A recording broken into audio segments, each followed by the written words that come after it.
तो भजन में दूध ना मिले तो भला है, लेकिन अन्य पशु का दूध बाधक है।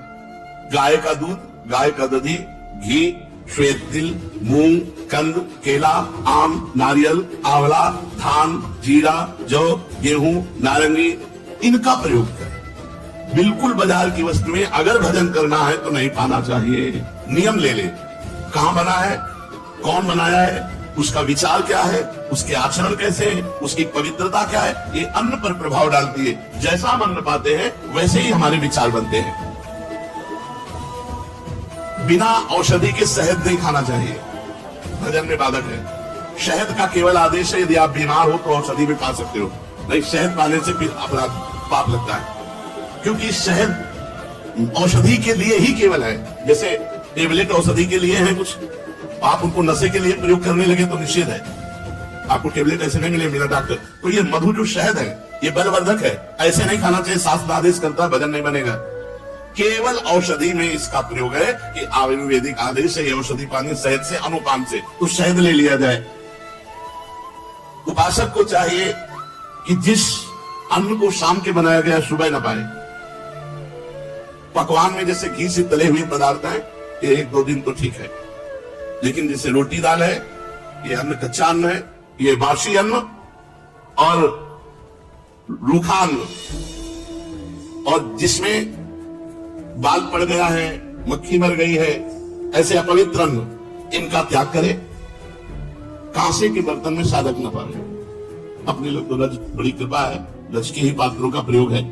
भोजन के संबंध में और एक बात ध्यान रखनी चाहिए कि भोजन पाते समय आपका चिंतन कहां गया है, चिंतन कहां है।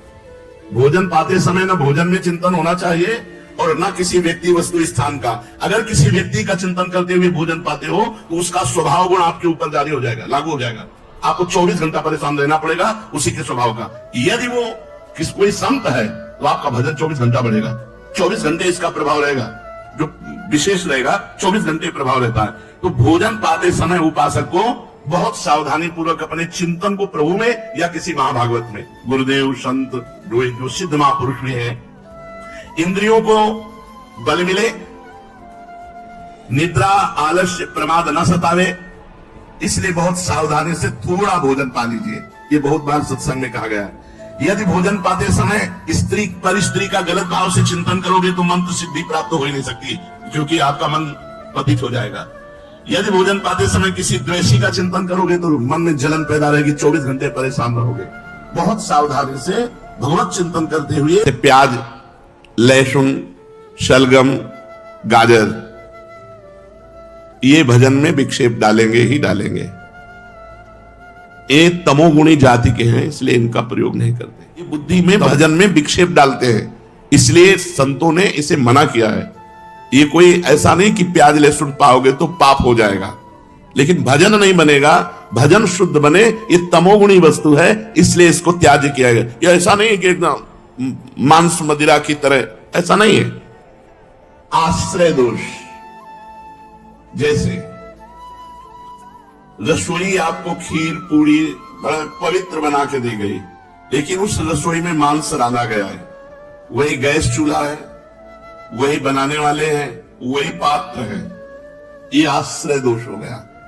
अगर आप पाते हैं तो आपकी बुद्धि भ्रष्ट हो जाएगी। जैसे मांस खाने से बुद्धि भ्रष्ट होकर उसका नरक गमन होगा, ऐसे ही उस रसोई का पाने से आपकी बुद्धि भ्रष्ट हो जाएगी, भजन में नहीं लगेगी। बिना परिचय के भोजन नहीं करना चाहिए। अब अपनी फ्रिज में क्या क्या रखे हुए हैं, कैसे खाता पीता है क्या, अब इसीलिए माधुकरी वृत्ति को हम ज्यादा प्रेरित नहीं करते।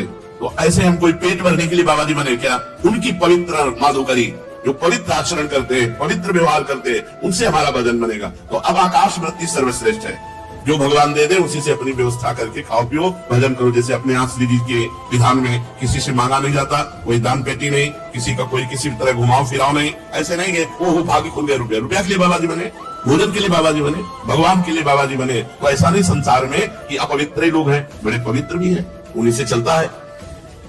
तो सनातन धर्म हर पशु की सेवा करता है, कुत्ते की भी सेवा करता है, कुत्ते में भी भगवान देखता है, गधे में भी भगवान देखता है। भगवान देखने के लिए भगवान आदेश किए। क्या विनय संपन्न ब्राह्मण में, कुत्ते में, चांडाल में, हाथी में एक ही भगवान को देखता है। सनातन धर्म देखता है, व्यवहार नहीं करता। व्यवहार एक जैसा जो करे वो मूर्ख, और जो व्यवहार नहीं दर्शन एक जैसा करे वो पंडितः समदर्शिना। पंडित वही जो सब में भगवान को देखे, सब में। 2 बार या 3 बार स्नान, आजीवन ब्रह्मचर्य या संतानोत्पत्ति के लिए मासिक धर्म के 1 सप्ताह की पवित्रता के बाद सहवास, मौन, गुरु सेवन, पाप कर्म का परित्याग, नित्य ठाकुर सेवा, नित्य दूसरों को सुख पहुंचाने की सेवा, नित्य भगवत स्तुति, नित्य नियम पूर्वक नाम जप। अगर इन नियमों का पालन करेगा तो ये मार्ग जो है वो सिद्धावस्था तक पहुंच जाओगे।